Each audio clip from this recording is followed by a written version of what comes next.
Hi friends, എല്ലാവർക്കും ആലോസ് കിച്ചൻ്റെ പുതിയൊരു വീഡിയോയിലേക്ക് സ്വാഗതം. ഇതൊരു സൺഡേ സ്പെഷ്യൽ റെസിപ്പിയാണ് കേട്ടോ. അപ്പം ചിക്കനാണ് തയ്യാറാക്കണത്. നല്ല ടേസ്റ്റുള്ള, എല്ലാവർക്കും കൂടി ഒരുമിച്ചിരുന്ന് കഴിക്കാവുന്ന ഒരു സിമ്പിളായിട്ടുള്ളൊരു റെസിപ്പിയാണ്. ഒരുപാട് വറക്കല അങ്ങനെ ഒന്നുമില്ല. നല്ല ടേസ്റ്റ് എന്ന് വെച്ചാൽ നല്ല ടേസ്റ്റിൽ കഴിക്കാവുന്ന ഒരു ചിക്കൻ റെസിപ്പിയാണ്. അപ്പം ചിക്കൻ പീസാക്കാതെ മുഴുവനെയാണ് കറി വെക്കണത്. അപ്പോൾ അതിന് നമ്മൾ തലേ ദിവസം നമ്മൾ മാരിനേഷൻ ചെയ്യണം. ചിക്കൻ എടുക്കുന്നതിന് അനുപാതികമായിട്ട് വെളുത്തുള്ളി, ഇഞ്ചി, കുരുമുളക്, പെരിഞ്ജീരകം, പിന്നെ മുളക് പൊടി, മഞ്ഞൾപ്പൊടി, എന്താ പറയുക, ഗരം മസാലപ്പൊടി എല്ലാം ചേർത്ത്, ചെറുനാരങ്ങ നീരും ചേർത്ത്, ഉപ്പും ഇത്തിരി വെളിച്ചെണ്ണ അല്ലെങ്കിൽ ഓയിൽ ഏതിലാണോ നമ്മൾ കറി തയ്യാറാക്കണേ അതും കൂടി ചേർത്തിട്ട് നമ്മൾ മാരിനേഷൻ ചെയ്ത് വെക്കണം കേട്ടോ, തലേ ദിവസം തന്നെ. എന്നാലാണ് എല്ലാം പിടിക്കുകയുള്ളൂ. ഇതിപ്പോൾ ഞാൻ തക്കാളി കുറച്ച് ഇതിലേക്ക് ഇട്ട് കഴിഞ്ഞാൽ പെട്ടെന്ന് വെന്ത് കിട്ടുമല്ലോ എന്ന് കരുതിയിട്ട് വട്ടം വട്ടം മുറിച്ചിട്ട് കൊടുക്കണതാണ്. ഇതിൻ്റെ ആവശ്യമൊന്നുമില്ല. അതല്ലാന്നുണ്ടെങ്കിൽ കുറച്ച് സവാളയും തക്കാളിയും ഇങ്ങനെ ഇടുകയാണെങ്കിൽ കുറച്ചും കൂടി ഗ്രേവി കിട്ടാനും നല്ലതായിരിക്കും. നീളത്തിൽ മുറിച്ചിട്ടാലും മതി. ഇനിയിപ്പോൾ ഞാൻ എന്തായാലും ഇതെല്ലാം ഇങ്ങനെ തയ്യാറാക്കി വെച്ചിട്ട് അതിൻ്റെ മുകളിലേക്ക് തലേ ദിവസം നമ്മൾ മാരിനേഷൻ ചെയ്ത് വെച്ചേക്കണ ഫുൾ ചിക്കൻ വെച്ച് കൊടുക്കുകയാണ് ചെയ്യണത് കേട്ടോ. അപ്പം തക്കാളി താഴെ വെച്ച് കൊടുത്തേക്കണോണ്ട് തന്നെ ഒന്ന് അടുക്കി പിടിക്കാതെ കിട്ടുകയും ചെയ്യും. കാരണം തക്കാളി മെൽറ്റാവുമ്പോൾ അതിൽ നിന്ന് വെള്ളം ഇറങ്ങി വരുമല്ലോ. പിന്നെ ചിക്കനിലേക്ക് ആവി കയറുമ്പോൾ അതിൽ നിന്നുള്ള വെള്ളം കൂടി ചേർന്ന് ആ വെള്ളത്തിൽ വേണം നമുക്ക് ഇത് തയ്യാറാക്കിയെടുക്കാനായിട്ട്. ഇനി നമുക്ക് തലേദിവസം മാരിനേറ്റ് ചെയ്ത് വെച്ചേക്കണ ചിക്കൻ ഇങ്ങനെ അതിലേക്ക് ഇറക്കി വെച്ച് കൊടുക്കുക. അപ്പോൾ ആ 2 ലെഗ് പീസും കൂടി ഞാനൊരു സ്റ്റിക്ക് വെച്ച് കുത്തി കൊടുത്തിട്ടുണ്ട് വിട്ടു പോകാതിരിക്കാനായിട്ട്. ഇനി വേറെ ഒന്നും ചെയ്യാനില്ല. കുക്കർ അടയ്ക്കുക, 2 or 3 സ്റ്റീം കൊടുക്കുക. 4 സ്റ്റീമൊക്കെ ആയാൽ ഇതിങ്ങനെ വെന്ത് വിട്ടു പോകും. ഇതിപ്പോൾ ഞാൻ 3 സ്റ്റീം കൊടുത്തപ്പോൾ തന്നെ ചെറുതായിട്ട് ഏറ്റവും അവസാന ഭാഗമൊക്കെ ആയപ്പോഴേക്കും ചിറകൊക്കെ വിട്ടു പോകുന്നായിരുന്നു. അതുകൊണ്ടാണ് ഞാൻ പറഞ്ഞത് 2 സ്റ്റീം കൊടുത്താലും മതി. നമ്മൾ വേറെയും ഇതിന് ഈ മസാലയിൽ ചേർത്ത് കുക്ക് ചെയ്യണ്ടല്ലോ. അപ്പോൾ അതവിടെ വെച്ചിട്ട് അതേ സമയം തന്നെ ഞാൻ ഒരു ഉരുളി അടപ്പത്ത് വെച്ച്, ഉരുളിയോ ഫ്രൈങ് പാനോ അടപ്പത്ത് വെച്ചിട്ട് ഒരു 3-4 സവാള, കുറച്ച് ഇഞ്ചിയും വെളുത്തുള്ളിയും ചതച്ചതും കൂടി ഇട്ട് നന്നായിട്ട് വാട്ടിയെടുക്കുന്നുണ്ട്. അപ്പോൾ ഒന്നില്ലെങ്കിൽ ആദ്യമേ തന്നെ നമുക്ക് ഈ പ്രോസസ്സ് ചെയ്ത് കൊടുക്കുക കേട്ടോ. ഒന്നുമില്ലെങ്കിൽ ഏറ്റവും ആദ്യം സവാള ഇടുന്നതിന് മുമ്പ് കുറച്ച് നട്ട്സും കിസ്മിസും വറുത്ത് കോരി മാറ്റി വയ്ക്കാം. ഞാനിപ്പോൾ ഇത് സെൻറ്റർ പോർഷനിലേക്ക് മാറ്റിയിട്ട് എണ്ണയൊക്കെ അതിലേക്ക് വരുമല്ലോ. അപ്പോൾ ആ ഭാഗത്തിട്ട് കുറച്ച് നട്ട്സും കിസ്മിസും വറുത്തെടുക്കുന്നുണ്ട്. അതിൻ്റെ കൂടെ ഈ ഗ്രേവിയുടെ കൂടെ അത് കഴിക്കാൻ കിട്ടുമ്പോൾ നല്ല ടേസ്റ്റാണ്. കിസ്മിസ് ചേർക്കണത് കൊണ്ട് തന്നെ എരിവും പുളിയൊക്കെ ഒന്ന് നന്നായിട്ട് തന്നെ ബാലൻസ് ചെയ്ത് കിട്ടാനും നല്ലതാണ് കേട്ടോ. അതല്ലാന്നുണ്ടെങ്കിൽ നമുക്ക് ഈന്തപ്പഴം 2-3 ചേർത്ത് കൊടുത്താലും മതി. ഇപ്പം എന്തായാലും ഞാൻ ഇതിൽ കിസ്മിസാണ് ചേർത്ത് കൊടുക്കുന്നത്. നട്ട്സ് ഒന്ന് ഫ്രൈ ആയി കഴിഞ്ഞ് കഴിയുമ്പോൾ നമുക്ക് കിസ്മിസും കൂടി ചേർത്ത് കൊടുക്കാം കേട്ടോ.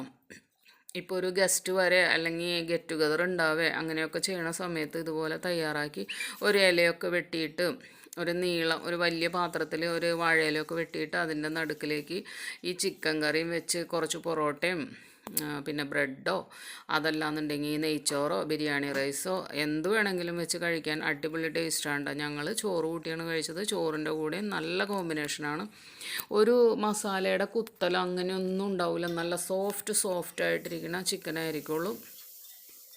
പിന്നെ തലേ ദിവസം നമ്മളെല്ലാം ചേർത്ത് മാരിനേഷൻ ചെയ്ത് വെച്ചേക്കണത് കൊണ്ട് തന്നെ അതിൻ്റെ എല്ലാ ഫ്ലേവറും ആ മീറ്റിലേക്കും ഇറങ്ങിയിട്ടുണ്ടാവും. അപ്പോൾ എല്ലാം കൂടി ചേർത്ത് കഴിക്കുമ്പോൾ നല്ല അടിപൊളി ടേസ്റ്റ് ആയിരിക്കും കേട്ടോ.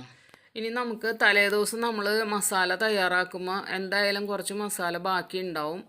കുറച്ച് കൂടുതൽ ഞാനതിൽ ഇഞ്ചി വെളുത്തുള്ളിയൊക്കെ അരച്ച് ചേർത്തായിരുന്നു കേട്ടോ. അത് പറയാൻ വിട്ടുപോയി. ഇഞ്ചി, വെളുത്തുള്ളി, മുളക് പൊടി, മഞ്ഞൾപ്പൊടി, കുരുമുളക് പൊടി, പെരിഞ്ജീരകത്തിൻ്റെ പൊടി, ഗരം മസാലപ്പൊടി, ചെറുനാരങ്ങ നീര്, അതല്ലാന്നുണ്ടെങ്കിൽ ചൊറുക്ക, പിന്നെന്താ ഉപ്പ്, ഇത്രയും സാധനങ്ങൾ ചേർത്താണ് അരച്ചെടുത്തത്. അപ്പോൾ മസാല കുറച്ച് ബാക്കിയുണ്ടായിരുന്നു. ഞാൻ ആ മസാല മിക്സിയുടെ ജാറിൽ നിന്ന് ഇതിലേക്ക് ചേർത്ത് കൊടുക്കേണ്ട. മാരിനേഷൻ കഴിഞ്ഞ് കഴിയുമ്പോൾ അപ്പോൾ തന്നെ ഞാൻ ബാക്കിയുള്ളത് ജാറേപ്പാടി തന്നെ എടുത്ത് ഫ്രിഡ്ജിൽ വെക്കലാണ് പതിവ്. അതും കൂടി ഇട്ട് ഒന്ന് ഇളക്കിയതിന് ശേഷം ആവശ്യത്തിന് മല്ലിപ്പൊടി, പിന്നെ നല്ല കാശ്മീരി മുളക് പൊടി, കറിക്ക് നല്ല കളർ കിട്ടാൻ വേണ്ടിയിട്ട് കാശ്മീരി മുളക് പൊടിയും ചേർക്കുന്നുണ്ട്. പിന്നെ ഇതിലേക്ക് കുറച്ച് ഗരം മസാലപ്പൊടിയും കൂടി ചേർത്ത് കൊടുക്കുന്നുണ്ട് കേട്ടോ. മഞ്ഞൾപ്പൊടിയുടെ ആവശ്യം ഇല്ല, വേണമെങ്കിൽ കളർ കുറവുണ്ടെന്ന് തോന്നുകയാണെങ്കിൽ ഇത്തിരി ചേർത്ത് കൊടുക്കുക. കാരണം നമ്മൾ നേരത്തെ ഞാൻ പറഞ്ഞില്ലേ മിക്സിയിൽ അരച്ച മസാലയുടെ ബാക്കി ഉണ്ടായിരുന്നതുകൊണ്ട് അത് ചേർത്ത് കൊടുക്കുമ്പോഴേക്കും തന്നെ നല്ല കളറാവും. ഇനി ഇതെല്ലാം കൂടി കിടന്ന് അതിൻ്റെ പച്ചമണമൊക്കെ മാറി നല്ല മൂത്ത് വരണം, നല്ല സ്മെല്ലായിരിക്കും. അപ്പം അതെല്ലാം കൂടി ചേർന്ന് നന്നായിട്ട് മൂത്തതിന് ശേഷം ആ മിക്സിയുടെ ജാറ് ഒന്ന് കഴുകിയിട്ട് ഇത്തിരി വെള്ളം ഒഴിച്ച് കൊടുക്കുന്നുണ്ട്. എന്നിട്ട് ഒന്നങ്ങോട്ട് അടച്ചു വയ്ക്കുക. അപ്പോൾ എന്തെങ്കിലും പച്ചമണം ഉണ്ടെങ്കിൽ അതൊക്കെ പോയി എണ്ണയൊക്കെ തെളിഞ്ഞു വരും. ഇതുപോലെ കണ്ട എണ്ണയൊക്കെ തെളിഞ്ഞു വരുമ്പോൾ നല്ല പോലെ ഇളക്കി യോജിപ്പിക്കുക കേട്ടോ. സവാള നീളത്തിൽ അരിയണതിന് പകരം മിക്സിയിൽ ചെറുതായിട്ട് ക്രഷ് ചെയ്തെടുക്കുക, ചോപ്പറിൽ അരിഞ്ഞെടുക്കുക, അല്ലെങ്കിൽ ചെറുതായിട്ട് നുറുക്കിയെടുക്കുക, എന്ത് വേണമെങ്കിലും ചെയ്യാം. അപ്പം നന്നായി മൂത്തതിന് ശേഷം നമ്മൾ ചിക്കൻ കുക്കറിൽ വേവിച്ചല്ലോ, അപ്പോൾ ആ ചിക്കനിൽ നിന്ന് ഇറങ്ങി വന്ന വെള്ളം തന്നെ ബാക്കിയുണ്ട്, അതിൻ്റെ അകത്തുണ്ട്.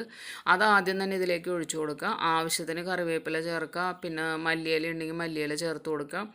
എരിവും ഇതൊക്കെ ഒന്ന് നോക്കുക. പോരായി ഉണ്ടെങ്കിൽ 2-3 പച്ചമുളക് ഇട്ട് കൊടുക്കാം. ഞാനപ്പോൾ ഒരു 2 ടേബിൾ സ്പൂണോളം നമ്മുടെ ടൊമാറ്റോ സോസും കൂടി ചേർക്കുന്നുണ്ട്. അതും കൂടി ചേർത്ത് കഴിയുമ്പോൾ നല്ലൊരു കളറും കൊഴുപ്പും നല്ലൊരു ടേസ്റ്റും കൂടി ആയിരിക്കും. അതൊക്കെ ആയതിനു ശേഷം എല്ലാം സെറ്റായതിനു ശേഷം മസാലകളെല്ലാം യോജിച്ച് എല്ലാം കഴിഞ്ഞതിന് ശേഷം നമ്മൾ നേരത്തെ കുക്കറിൽ വേവിച്ച് വെച്ചേക്കണ ചിക്കൻ അങ്ങനെ അതിലേക്ക് ചേർത്ത് കൊടുക്കുക കേട്ടോ. ഇപ്പം ഇങ്ങനെ ഇരിക്കണമെന്ന് വിചാരിക്കേണ്ട, നമ്മൾ ഗ്രേവിയിലിട്ട് നല്ല പോലെ പതുക്കെ എന്തെങ്കിലും വേവാൻ ഇച്ചിരി ഉള്ളിലൊക്കെ ബാക്കിയുണ്ടെങ്കിൽ ഈ സമയത്ത് വെന്തോളും. ഈ ഗ്രേവി ആ കുക്കറിൽ ഇത്തിരി തിളച്ച വെള്ളം കൂടി ഒഴിച്ചിട്ട് ചുറ്റിച്ച് ഇതിലേക്ക് ഒഴിച്ചു കൊടുക്കുന്നുണ്ട്. ഇനി ഈ ഗ്രേവി കിടന്ന് ആ ചിക്കനിലേക്ക് ഇതിൻ്റെ എല്ലാ ഫ്ലേവറുകളും പിടിച്ച് ചിക്കൻ്റെ ഫ്ലേവർ ഗ്രേവിയിലേക്കും പിടിച്ച് കഴിയുമ്പോൾ നല്ല അടിപൊളി കറിയായിട്ട് കിട്ടും. സിമ്മിലിട്ട് കൊടുക്കുക, കുറച്ച് സമയം അങ്ങനെ കിടക്കട്ടെ. ഇടയ്ക്കിടയ്ക്ക് ഒന്ന് ഇളക്കി കൊടുക്കാനും മറിച്ചിട്ട് കൊടുക്കാനും മറന്നു പോകണ്ട കേട്ടോ. ചിക്കനൊന്ന് മറിച്ചിട്ട് കൊടുക്കുക, അതുപോലെ ഗ്രേവി ഒന്ന് ഇളക്കിയിട്ട് കൊടുക്കാം. ഇനി മല്ലിയില കൂടുതൽ വേണമെങ്കിൽ ചേർത്ത് കൊടുക്കുന്നത് കണ്ട് ഇതുപോലെ നല്ലപോലെ എണ്ണയൊക്കെ തെളിഞ്ഞ് വന്നിട്ടുണ്ട്. കുറേശ്ശെ കോരി അതിൻ്റെ മുകളിലേക്ക് ഒഴിച്ചു കൊടുക്കുക. പിന്നെ ഒന്ന് മറിച്ചും കൂടി ഇട്ട് കൊടുക്കുക. അപ്പോൾ എല്ലാ ഫ്ലേവറുകളും അതിലേക്ക് ഇറങ്ങും. ഇപ്പോൾ ഈ ഗ്രേവി ഉണ്ടെന്ന് വിചാരിച്ച് കുറച്ച് കഴിയുമ്പോൾ അതൊക്കെ വറ്റി നല്ല പെരണ്ടിരിക്കണ പരുവത്തിൽ കിട്ടും. ഒന്ന് ചൂടാറി കഴിഞ്ഞ് കഴിയുമ്പോൾ ഒന്നും കൂടി തിക്കായി കിട്ടും കേട്ടോ. നല്ല രുചിയുള്ളൊരു കറിയാണ്. ഇപ്പം നമ്മുടെ മക്കളെല്ലാവരും കൂടി ഉള്ളപ്പോഴോ അല്ലെങ്കിൽ ആരെങ്കിലുമൊക്കെ ഗസ്റ്റ് ഉണ്ടെങ്കിലോ നമ്മുടെ കൂടപ്പുറപ്പുകൾ വരുമ്പോഴോ അങ്ങനെയൊക്കെ ഇത് വെച്ചിട്ട് ഒന്ന് വാഴയിലയിലൊക്കെ വെട്ടി ഡൈനിങ് ടേബിളുമ്മ വെച്ച് പിന്നെ ഞാൻ പറഞ്ഞില്ലേ നേരത്തെ സൈഡുകളും എല്ലാ കാര്യങ്ങളും ഇത്തിരി അച്ചാറും ഒക്കെ ആയിട്ട് കഴിക്കാൻ സൂപ്പർ ടേസ്റ്റ് ആയിരിക്കുള്ളൂ.